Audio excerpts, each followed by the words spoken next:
a mais uma aula de História. Aqui é a professora Cristiane e nós vamos trabalhar hoje a atividade 2 e a atividade 3. A atividade 2 está falando sobre a ascensão dos regimes totalitários na Europa, nazismo e fascismo. Eu sei que essa é uma das matérias favoritas de vocês, então presta atenção. Bom, vamos falar das principais características do totalitarismo. Quando eu falo totalitarismo, gente, eu estou falando de fascismo e nazismo ao mesmo tempo. Então, são características comuns, tanto de um quanto de outro.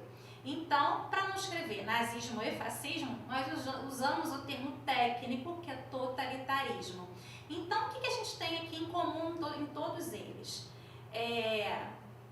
Existe um culto ao líder, né? O culto ao líder é um dos preceitos do totalitarismo. É sempre assim, o líder é o máximo, ele é o mais poderoso, um verdadeiro Deus quase na Terra, né? Ele está sempre certo. Então existe um culto ao líder. O meu líder é o melhor.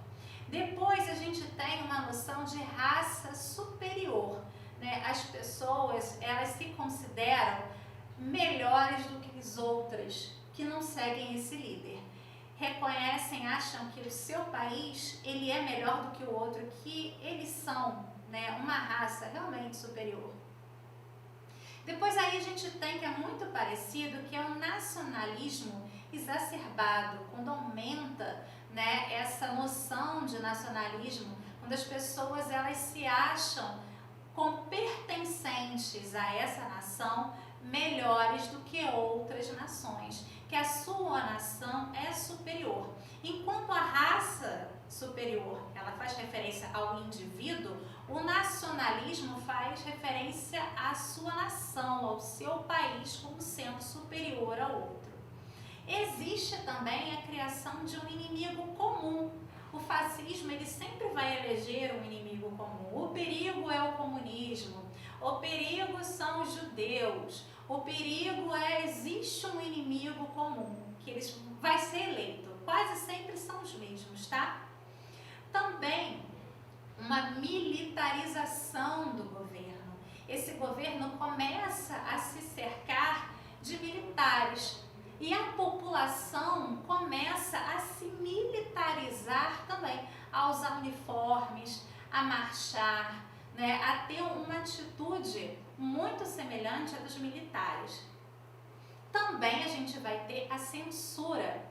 A censura é uma característica desse regime totalitário. As pessoas não têm liberdade de pensar, de falar, de se expressar.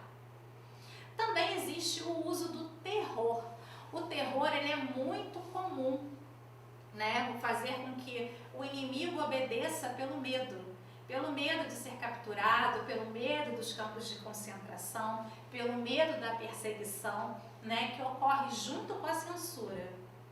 Também a gente vai ter uma doutrinação da população. A população, ela é doutrinada. O que quer dizer doutrinado? Quer dizer, o pensamento das pessoas, né, a ideologia, ela é introduzida através de muitas coisas. Através do cinema, através do marketing, que é muito importante, através de músicas.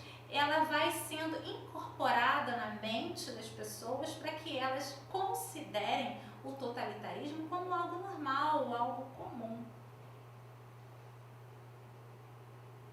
A gente também vai ter aí uma centralização de poder, né? Porque esse líder, como ele é um líder totalitário, ele vai governar de forma totalitária, a gente não tem aí uma divisão de partidos, a gente não tem uma oposição, tanto é que uma outra característica ali acima da doutrinação é o unipartidarismo. Então vai ser apenas um único partido no poder, como também um único indivíduo. Aqui a gente vai ver as diferenças, tá bom? Agora, primeiro nós vamos observar sobre o nazismo, características desse nazismo. O nazismo é um movimento político ideológico, mas vai misturar dogmas e conceitos de uma raça superior. Qual seria essa raça superior? O arianismo, né? É que todos os arianos, aqueles que são loiros, altos, têm olhos claros, a pele muito branca, fazem parte de uma raça superior, a raça ariana. E todos os outros deveriam ser eliminados para que apenas prevalecesse essa raça superior. Essa é uma característica muito fundamental do nazismo. O líder do movimento nazista é Adolf Hitler e ele vai acontecer na Alemanha, como eu tenho certeza que vocês já sabem. Agora, o fascismo. Eu sempre me embanando aqui, tá, gente? Então, vocês me desculpem. No fascismo é também um movimento político, é também um movimento ideológico, mas o conceito de nação e raça, ele vai estar acima do indivíduo e da moral do indivíduo. Então, assim, é muito mais importante ele ser um italiano e pertencer a essa raça fenomenal do que ele ser uma boa pessoa. Né? A moral dele é algo que é irrelevante com relação ao seu nacionalismo. Mas não existe aí uma perseguição e uma busca por uma raça superior e melhor. Eles consideram que essa questão de raça ela é menos importante do que a questão nacional. O líder do movimento fascista é Benito Mussolini, né? E ele acontece na Itália. Eu quero lembrar, gente, que as características semelhantes nós já falamos, né? Todo o resto, a questão da ideologia, da doutrinação, de ser um regime totalitário, de existir censura, perseguição, isso é o comum. O que diferencia são esses pequenos detalhes, tá bom? Daí nós temos, na questão número 1, que vocês observem, né? Eu peço para que vocês observem as imagens e descreva que características do totalitarismo, aquelas anteriores que eu falei para vocês, que estavam no mapa mental, você percebe nelas. Também está lá no texto. Então, qual é a característica representada por essa foto? Essa daqui. Qual seria a característica desses meninos marchando? Hein? Já essa daqui. E essa outra? Então, vocês vão observar essas imagens e me dizer quais são as características que vocês encontram nessas imagens. A gente tem aqui uma imagem que eu acho bastante interessante de Hitler e Mussolini desfilando juntos em carro aberto. Daí as pessoas ali em volta assistindo como se fosse um astro, né? Pessoas muito importantes. Atividade 3. Vamos falar agora da Segunda Guerra Mundial. Então, o totalitarismo, a ascensão dele, do nazismo e do fascismo, vai levar o mundo à Segunda Guerra Mundial, além de todos os outros antecedentes que nós já vimos em aulas anteriores. Como nós já vimos, nós vamos focar mais no básico, né? A gente tem aqui na Segunda Guerra Mundial 2 eixos que vão lutar entre si. Desculpa. A gente tem o eixo, que é formado pela Alemanha, Itália e Japão, e nós temos os aliados, que é formado pelo Reino Unido, pela França, pela União Soviética e pelos Estados Unidos. Essas 2 forças militares é que vão lutar durante a Segunda Guerra Mundial. Bom, a Segunda Guerra Mundial ela é muito marcada no nosso imaginário, né? Nós pensamos muito quando a gente pensa no Holocausto, na figura de milhares de judeus que foram perseguidos, que foram mortos, foram capturados, que é chamado, esse momento da história é chamado de Holocausto Judeu. Então essa é uma característica importante da Segunda Guerra Mundial que nós não temos na Primeira. Durante a Segunda Guerra Mundial, a Europa ela foi totalmente destruída.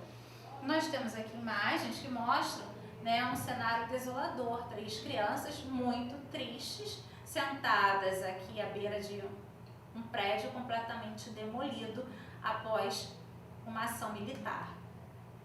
A Segunda Guerra Mundial, ela foi vencida pelo grupo dos aliados.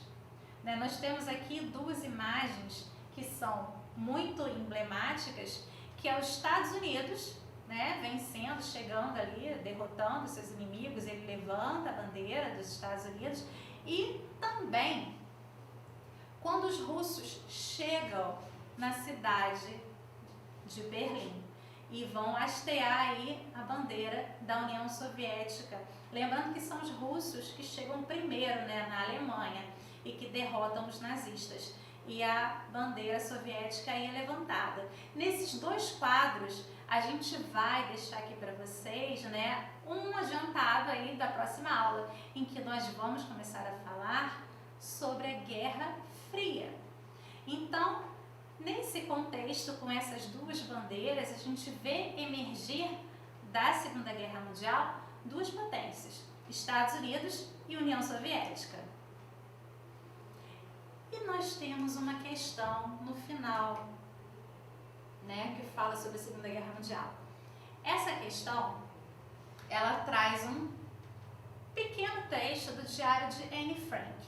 Anne Frank foi uma adolescente que viveu durante a Segunda Guerra Mundial, uma adolescente judia que passou grande parte da sua vida, durante o conflito, presa num porão de uma casa.